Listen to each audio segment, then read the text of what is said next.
Hope you prepped up some mixed drinks because it's time to chill out at the card pool. I'm your host, Stu. And I'm Kyle. And today we're looking at a brand new set, and this one, Shadowmoor. Indeed, this is going to be part one of a multi-part series addressing Shadowmoor. We're going to be looking at a whole host of things, money cards, lore, everything you can think of. But first, we're going to start off, as we usually do, with our hidden gems from this set. Yes, and I am super stoked. This is a set that I originally started playing Magic at, so I'm so excited to go back and take a look at this. Yeah, I remember that. Yeah, you got me into the whole game at this point. I did. I'm going to start off with my number 10. We're going to be looking at a card called Cauldron of Souls, and it's an artifact that costs 5 mana that reads, choose any number of target creatures. Each of those creatures gain persistence to the end of turn, and what persist is when the creature will be put into the graveyard from play, you go ahead and you bring it back into play. If it didn't have a -1/-1 counter on it, it comes back into play with that -1/-1 counter on it. Yep. So this is a very good, highly functional card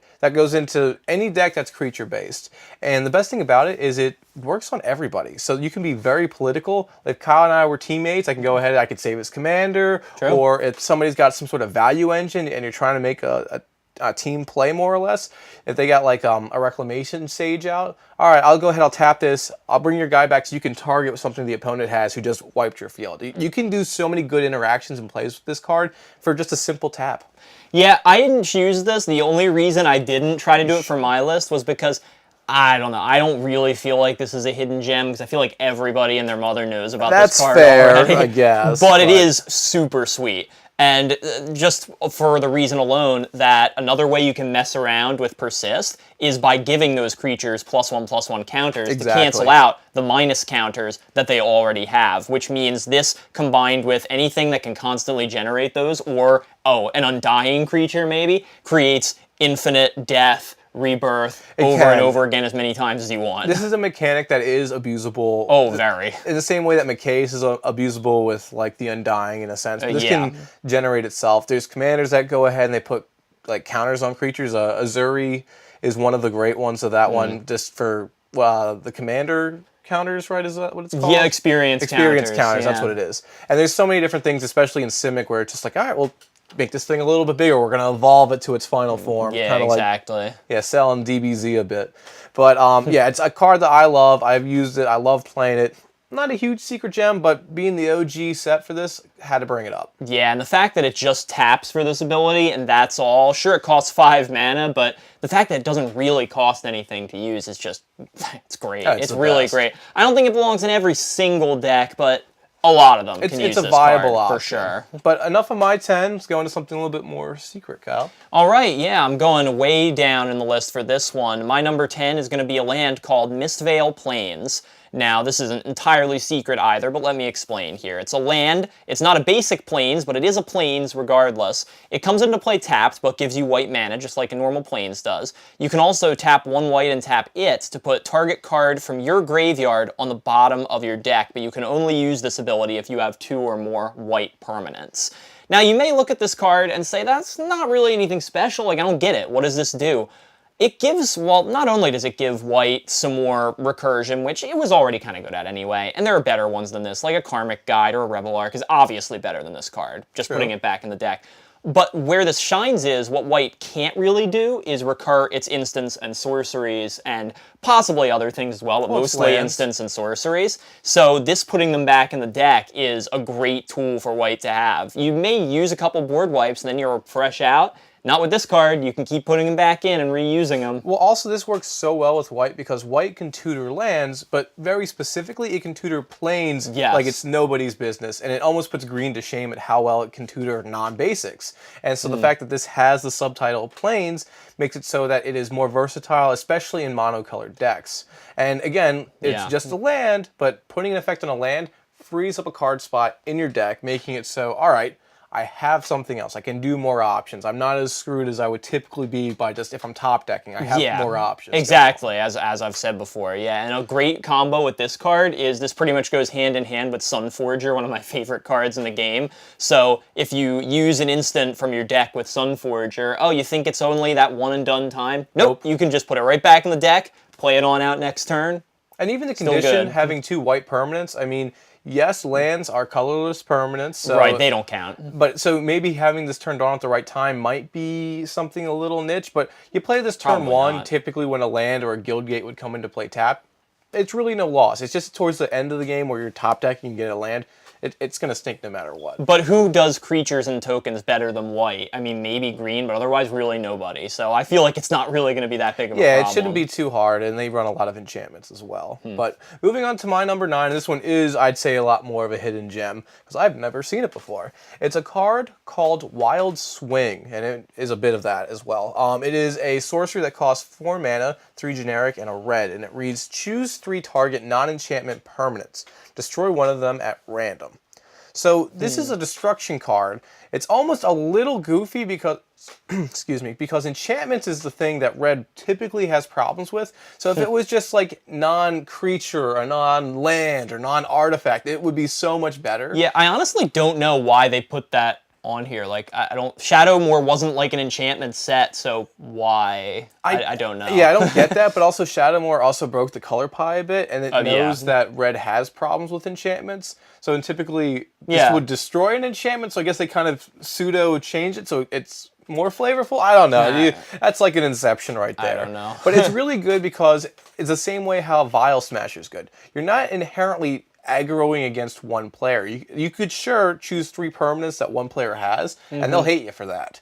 But if you choose one from each player in play, it's a lot more political. You're not as much of a jerk about it, especially for 4 mana, being able to destroy 1 of 3 problem things. That's not too bad. And also, something that's kind of unique about this is, so it's at random. So you play the sorcery, it goes through a phase of if it's going to resolve. Then afterwards, you have to go ahead and then do the random resolve. After the random resolve goes, they can't respond to anything. Right. So for example, if it's a creature and they had a way to regenerate it, they have to use that effect first before the actual randomization goes off. Okay. So you might have to use resources just to protect yourself from the unknown just prematurely. So it makes it so that an opponent would inherently have to use a little bit more than they would typically have to. And again, it's more seasoned players would probably know that and take that into consideration, whereas a newer player would just miss the timing. So I mean, it could help you in a certain scenario, more or less. Maybe. And okay, this card does things that red doesn't usually have access to, maybe has trouble with a little bit, but even so, I don't know, I can't get behind this card, I don't think. It's red's Beast Within. It's a lot weaker, but it's a Chaos Beast Within for red. Which, play Chaos Warp, it's way better. I'm not saying it's better than that, but it's another option, and red doesn't have many of these options. It's usually a one and done for only artifacts, or only creatures, or only lands. This one can be all those. And planeswalkers, which we're getting a whole bunch of now. Well, which is true, but I hate relying on chance. I would rarely ever play a card that relied on chance. There are very few exceptions to that, so it's a no from me. It's non-damage based, which is one of the things that red typically has in spades. So it's getting you away from your Blasphemous Acts and Chain Reactions. If you need something that's not damage based, this can help. I mean, if you want to, go for it, but I'm not going to tell you you should. Well, way to sell them on it, Kyle. Appreciate that. All right, what do you got up your sleeve now? Well, one of my personal favorite sleeper commander options, especially from this set as a whole, was my number 9. It's Wart the Raid Mother. Now, this is a color-shifted goblin from Lorwyn set.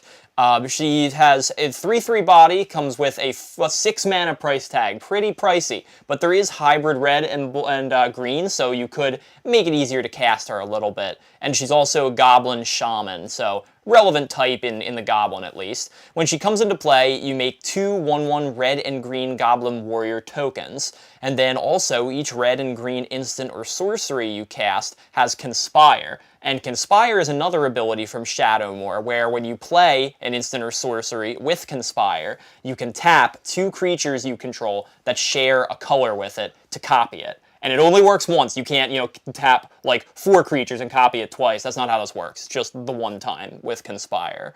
But the reason I bring this card up is because I've seen this played as a commander before, and while it takes a little while to get going and get her out on the field, once she does, it can be really, really good. I mean, just the idea of tapping some tokens, which in red and green, of course, you're probably going to be producing, at least if you're building this deck right, and copying some game-breaking spell like a Comet Storm or a Fireball or something like that is devastating. It is, and the interesting part about this breaks the color palette, which is one of the things I love about Shadowmoor, because this would be blue-red. This wouldn't be green-red, and that's what's really interesting about this, because green-red is very creature-based. That's like beasts. Any kind of green-red creature-based, it's either landfall or beasts, and this gives you a totally new tactic, a whole new home, and I love this style. It's just the most hideous picture I've ever seen, but beyond that, it is totally awesome. It's great. Yeah, look at that. It's just gruesome and a whole nother level right there. So if it's your commander, you're always looking at this picture, and you're like, yeah, maybe I don't want to play it. I'm tired of looking at this thing. But that's an artistic flair, more or less. But it's great. It's a great card. It works in goblins. And oh, yeah, I love it because it gives green-red another avenue to work with, like you were saying, besides just beatdown. This is a Spellslinger deck. Also, still works very well with Goblin Tribal. There aren't that many green goblins around, but there are plenty of red ones, which work just as well with this deck. Yeah. And it can also work outside just its own deck, too. Lots of different Spellslinger decks, especially ones that are add blue in there, and you've got, a blue, red, green deck, which is pretty popular. Team is strong. They can be pretty good. Yeah, it can be pretty good in there too. And also the last thing I really do like about this is the Conspire effect actually helps produce mana inherently, and colored mana of that as long as your creature lines up with the color of the spell identity. Yeah, it does. So typically when you play your commander, usually you don't have any mana left over. This gets around that. It uses all the little pieces on the board, and you can still inherently throw an instant out of nowhere. Right. And that's very clever. It's very useful. And this is a very strong commander. It's just a little bit weak. But again, you can run tribal anthems and stuff like that to get that boost to keep this guy out. Yeah, so I think she costs a lot to play, but in the right deck is definitely worth that investment. I 100% agree. But moving away from your card into one that's way better, Kyle. My number 8 is a card that I know you hate, but I love. It's called Fracturing Gust. Now, this is one of my favorite board wipes, but I'll get into it in a second. It costs 5 mana for an instant. It costs 2 and then 3 hybrid symbols of Selesnya being either green or white. And it reads, destroy all artifacts and enchantments. And then you gain 2 life for each permanent destroyed this way. So this is the biggest, bestest board wipe you could have, especially being in green-white who hate artifacts and enchantments. It, for 5 mana, neuters the field in a huge way, especially artifact-centered decks like Brea. It destroys them, and you get so much added value at this. It is 5 mana, but it's instant speed. And at that, nobody ever sees it coming. It might hurt you, but you're still getting something out of it. It's not like it'll... like if, what is that red one where it's overloaded and you destroy... Vandal Blast. Vandal Blast. If Vandal Blast hit your stuff, it would be a lot more painful. This does have that pain, but you are getting something out of it, which is really, really good. Yeah, I'll grant you, the life gaining is pretty nice. Destroying artifacts and enchantments in the right circumstances can be a very good thing. And instant speed especially is relatively unheard of with this kind of effect, so that is good, and I like the hybrid cost too. There are a lot of things to like about this card, but I just can never personally justify playing it. Oh. Yeah, because... No, it is so good. Well, your example was against, an artifact-heavy deck. This is really good. Well, my argument would be if you're playing that kind of deck, you should absolutely expect this kind of thing to happen and thus be prepared for it. There is artifact destruction because artifacts are the most common form of permanence that we see across every deck because they help curve out a deck so it runs right. So everyone has their Soul Ring, they have their Lightning Greaves, any equipments or any kind of like sacrifice outlet like a Altar of Dementia or, I mean, even a Nevinyrral's Disc, sure. But, for example, there's usually at least 5 permanents out. So for 5 mana, you destroy 5 permanents and gain 10 life. That's well worth the cost. Well, it's funny you should mention Nev's Disc because that card is better than this one, and I will tell you why. It is. Because it also creatures. destroys creatures. There are a number of whiteboard wipes, like Akroma's Vengeance, Hour of Revelation, I think it was, so on, that destroy all non-land permanents. That covers artifacts and enchantments, so why would you play this one over them? Because, well, green-white is a token-based strategy, right? And so their main problem aren't creatures. Their main problem are everything else. So make them indestructible. You have plenty of ways to do that. You can, but if you are playing against a Pillow Fort deck, you're not getting through that. This gets through that. You can also play plenty of creatures that do basically the same thing. Again, you want to run more of one type of thing, Kyle. You don't want to just run one. Like it's not Cyclonic Rift. If you could run more than one Cyclonic Rift, sure. This is like a bigger version of Aura Shards. This is like an additional version of Reclamation Sage. But it also hits you. I don't want myself to get hit. Why would I want that? But sometimes your life drops, and you need that little bit to bring you back. This has saved me not only from making it so I can win, but also so I don't lose. This is something that's versatile in many different ways. It can aggro you, it can be your lifeline, and it's a card that I love. And, you know, we'll do a poll right now. This is the best time to do a poll because I know he's wrong. So right here above me. I know he's wrong. It's too narrow. It's not narrow. All right, say, is it narrow or is it just right? So just be sure to click the poll, let us know, and I can't wait for the numbers to come in. We'll see. But moving on to your number 8, what do you got? All right, well, I have a way better card than that one. Doubt it, but... All right, my number 8 is an instant itself, but it's called Memory Plunder. Now, this is a 4-mana card, and again, heavy in the mana cost here, but it's blue and or black, so you can spend any different amount of 4 blue and black or black mana you want to play this. And you can cast target instant or sorcery card from an opponent's graveyard without paying its mana cost.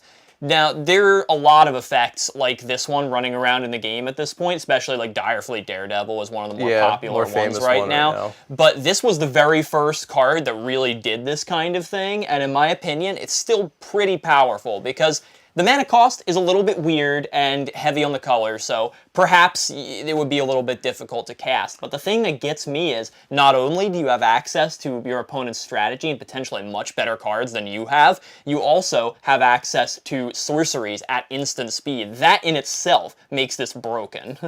Yes, I'll give you that. Sorceries at instant speed are scary for a wide spectrum of reasons. Well, yes, I would like to spend 4 mana on your turn to play your 7 mana board wipe from your graveyard. Yeah, you steal an Ingarrick's Wake for 4 mana, sure. You could definitely get a lot of value on this just for the fact that you're undercosting a lot of heavy costed cards.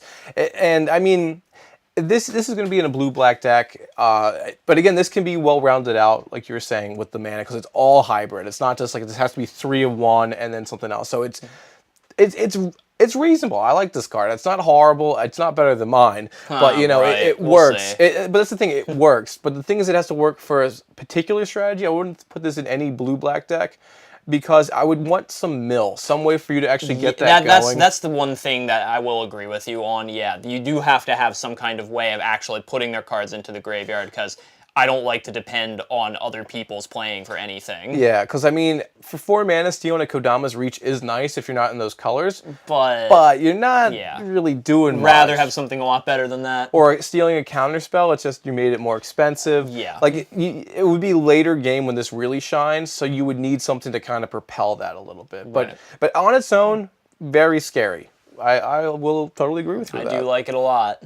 But now for one that I know you're going to say is odd. My number 7 is a card that does just that. It is a card called Nullspine Invocation. It costs 3 mana for an enchantment. It is 1 generic and double red. And it reads, for X, discard a card with converted mana cost X, and then this enchantment goes ahead and deals X damage to target creature or player. So this struck out to me as being very, well, it's utable. You can utilize this so well in so many different things. It works for madness. It works for any kind of thing that you want to put stuff into the grave, and red has no problem doing that. I mean, you also have a card like Squee, for example. So if that just keeps coming back to your hand, you can keep doing 3 damage to any creature, but also players, which inherently means planeswalkers at this point as well. It just gets rid of dead cards that you don't need, especially if you're top decking. But also it can go ahead and make it so that you can just turn effects on. It just seems so good. It's a recurable fling for the more or less part of more mana. Yeah, this is an odd card, but I do like it, and I have played with it before, and I'll tell you where. Yeah, please. I've played it in the Felden of the Third Path commander deck, where basically the whole goal is to discard things or mill things to the graveyard, creatures, and bring them back for less than their mana cost. For 3. This is a great way to do it. You discard the creature that you want to reanimate for only 3 mana. Sure, you have to pay its mana cost itself, but then you get to do damage, which is great. And as you pointed out, to players is where this card really shines. It's like a fireball that just sits there and lets you keep on on using it. And there's basically no difference in card advantage because you're spending 1 card to do X damage. Yes. It's pretty much the exact same thing, even with some advantages. I liked it because it's, again, usually one-shot, like, ping effects, which red has in spades, aren't that great because you deplete your hand way too fast. You don't get the value out of it. In commander logic, anyway. Yeah. Well, yeah, unless you got something up your sleeve or a combo. This doesn't need that, though. This is pretty much, if you need it, use it. If you don't, let it scare the crap out of your opponents. They'll be like, well, this only has 2 toughness. I'm not going to play because they're going to destroy it. Meanwhile, you don't have that in your hand. It's totally fine. Yeah, this is great. It can be a little costly on your mana to keep it up and try to use it whenever you can, but it's still a great permanent to have sitting around. Like you said, Stu, it works with Madness. It works with a lot of damage-based strategies. Works in a Reanimator deck to pitch cards to the graveyard. There's so many different places you can use this. They can turn on Delirium as well if you need it to work for that, or anything else being like... Hellbent effects, and you don't want a hand anymore. Great, Oh, that would be great for the Red God. Hazoret. Hazoret, exactly. the old Hazoret. That'd be perfect for him. But it just gets rid of junk. If you're ever like, I get too much junk in my hand, well, this is recycling, pretty much. Exactly. But moving on nice from card. mine, yeah, thank you, Cobb. Appreciate that. So well, for mine, yours. Yeah, and I'm actually going to go into a card here that has basically a relation to this one, as you'll see. Are they related? They are. Brother Number and sister? 7 here, like sort of, Nullspine Dragon. So we had Nullspine Invocation, now we have Nullspine Dragon. So this is one of my very favorite dragons. It is a 7-mana dragon, 5 colorless, 2 red, has flying, 7/5. When Nullspine Dragon comes into play, you may discard your hand and draw cards equal to the damage dealt to target opponent this turn. Risky. Well, let's look at this card for a second. So, right off. No, bring it back up. Let's look at this card for a second. 7/5 with flying for 7. That's pretty good already. Hitting for 7 damage a turn, usually unblockably, is pretty amazing. And that makes it one of the stronger dragons actually out there in terms of pure power and to its mana cost. So the additional thing is, red usually has a lot of problems gaining card advantage. Yeah. You want to draw cards. Red doesn't necessarily mind discarding the cards as long as it can get more cards back. Wheel of Fortune, for example. You get rid of 1 card, get 7, seems like a good deal to me. So this takes what red is best at, dealing damage, and turns it into card advantage. How great is that? Honestly, it sounds like Neheb the Eternal would just love this. Oh, in it, without a doubt. Yeah, totally. It's just very risky because, well, one, you have that 7 mana to do it. Oh, right. And then you would also want to re-flicker this, I almost feel like, just to keep getting the ETB, just so you can get that recurable value. But even still, a one-shot for this, it isn't bad. It seems timey, but I do like it. I mean, you could sneak attack this out onto the field or something like that, or the new boar that we see from the War of the Spark. Go ahead, you attack. All right, well, you're not really doing too much damage unless you did some sort of combat trick or something like that, or like on the attack step, it does some sort of damage. So maybe not necessarily that, but like, you want to make sure you have ways to do damage first, but then you just swing with everything you have on an open board, and then with all the mana you have left, play this guy, refill your entire hand for whatever you're going to do in the following turns. What an amazing card. It's an endgame card. You really wouldn't want this too early out there, but I mean, it's a dragon. Dragons are awesome. I mean, this could work in the Dragon for the most part. Yeah, definitely. If you just do it right, it should only be pure value for you. Yeah, I think, honestly, this card belongs in pretty much every red deck. It is that good. I do not agree with that in the slightest, but it's definitely a good red card. It's a good red dragon. For Red Dragon, yeah. It's a good red dragon. But moving on from your 7 into my 6. And this will be the last one for this video, so let's top it off big. So my number 6 is a card that I've used against Kyle many times, and I'm glad to share it with everyone else. So if you play Kyle, you can use it on him as well. It is called Mercy Killing. It costs 3 mana, 2 generic, and another split mana of either green or white for an instant that reads, target creature's controller sacrifices it, and then puts X 1/1 green and white elf warrior creature tokens into play, where X is that creature's power.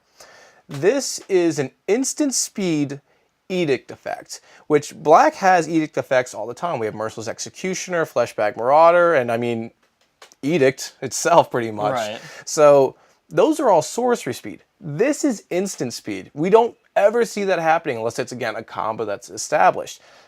But it's not even a black card. It's a green/white card that you could do this at. It's spot removal in the finest way, and green-white always telegraphs its punches. It's like, hey, that right there is a problem. I'm going to slowly go over towards it and then take it out of commission. This doesn't do it. This is sneaky, this is deceiving, and it can deal with those small tokens afterwards. Yeah, but I just can't, and like Stu has said, he plays this in a lot of his decks. I always hate it, but I just He loathes this card. I just can't. Why would you not play Beast Within instead of this card? You do run Beast Within. This isn't an It's just or. better. No. Well, again, you're in green-white, so you can use this on yourself. So you can use tokens if you're going to lose something that's a key piece. If it's a big creature, all right, let them waste something on it, and then you can get more value out of it. And the thing, and I won't disagree that the whole targeted edict sacrificing thing is very, very good. I mean, this gets around indestructible. Not hexproof, but indestructible, which is pretty good. Yes. But it gives tokens to your opponent. Why would you do that? Why would you give them anything? It's an instant speed edict effect. You have to give them something for that, especially if it's just standalone as is. It's just so good. Or you could play a better card. That's all. It's a good card. If you're, I feel like I say this a lot. No, all right. So, like for example, a Crypt Gas can be a lot of problems. So, like if you compare it to any Eldrazi, sure, yeah, you'll take out an Eldrazi, and you might give them like 10 1/1 creatures. Yeah, which is scary. No, I'd rather fight 10 1/1 creatures than an Eldrazi that can either counter stuff or Annihilator me to death. I don't know. The only thing I have to say is green and white, even like white has some pretty good removal, like Swords, Plowshares, and Path to Exile. Green, not really known for its spot removal outside of like a Beast Within. Agreed. So in a most decks, is this great? I don't think so. But in a green-white deck that needs that good removal, is this acceptable? Maybe. No, it's a definite Maybe. for one. Well, and again, let's look at our spot removal options, especially in green and white. So Beast Within is known. We have Swords. We have Path. Right. What's your fourth? Well, Oblation is a white one that I could name. But you're giving them 2 cards. Yeah, well, that's a little bit different than giving them 10 tokens, potentially. If you can handle the field, you can handle 5 1/1s. Plus, that has a wider range of targets than this card. This only deals with creatures, but, you know, I'm just saying there are better options. And I'm just really saying think that there are better options, but Kyle's wrong. Now, this is a great card. It really does work. It can, again, you can handle some stuff like this. And again, for 3 mana. It's just 3 mana for all this. I think it's great. But take it for what you want it to be. We're not going to do another poll. But tell us in the comments, though, if you think that this is something that you find interesting. But all right, Kyle, what do you got that's allegedly better than this? All right, well, my number 6 for this video is going to be Vexing Shusher, one of the aforementioned few green goblins in the game. So this is a 2-mana creature, could be green and or red, any combination thereof, your choice. It's a 2/2 Goblin Shaman. It can't be countered. And then also you could tap 1 mana, either green or red. Target spell can't be countered by spells or abilities. Now, how awesome is that? I'm just going to say it's horrible because to keep paying 1 mana. No, it is good. It is good, and it's something that green and red need.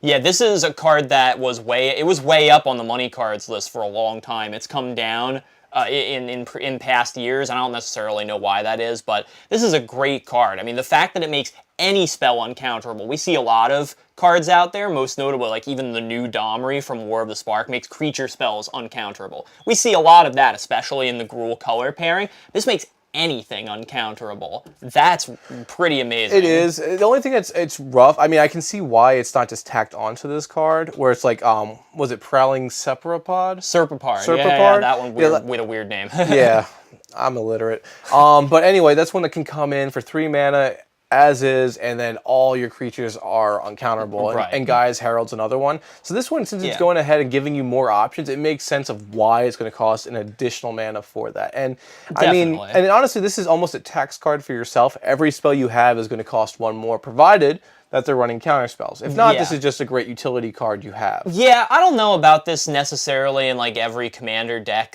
Like if you're playing, card. Yeah, and if you're playing against a lot of blue players, you definitely want to run this. If not, maybe you don't. I don't know. But my point is that this is it's a great addition to the Goblin tribe for sure, just alone. Yep. And also the fact that it comes out potentially on turn 2 and makes everything you play uncounterable for the rest of the game. that's not something to take lightly. I agree. Certainly. And again, this is also something, again, Green-Red loves its big, fat, giant, girthy creatures. And I know you didn't think I was going to go with creatures on that one, but it loves its giant beasts. It loves its enormous creatures that we have out there. And the biggest thing that's always the bane of those decks is just like, oh, well, 2-mana, I'll just get rid of it. 1-mana, I'll get rid of it. Right. This now gets around that, provided it's not a board wipe. Right, this doesn't protect against Doom Blades or any of that stuff, but counter spells, it can be pretty awesome too. I mean, we all know that. Yeah, this is a very anti-blue card, or I mean, also there are the rare counter spells in both black and white. Yeah. But again, it works. It does something. It's more of a toolbox card, that I'd say, than anything else, but it works. It works. Definitely your call on this, but I think a lot of decks could definitely benefit from having this card. It's also your call if you think it's better than my Edict effect. Obviously it isn't. But that is going to conclude our Part 1 series that we have for right now. Our next video that'll come out next week is going to be from our 5-to-1 count. So this is the creme de la creme coming up at you. So be sure to check that out. And until then... Well, you can also check us out before that on our various social media accounts. We've got Reddit, we've got Tapped Out with our deck list, we've got Facebook and Twitter, all the usual places, so check us out there. You can also email us, of course, at mtgthecardpool@gmail.com with your comments and requests, whatever you want, really. So reach out. Don't be shy. Well, he's intimidating, I get it. But until then, I'm Stu. And I'm Kyle. And we will see you next time at the Card Pool.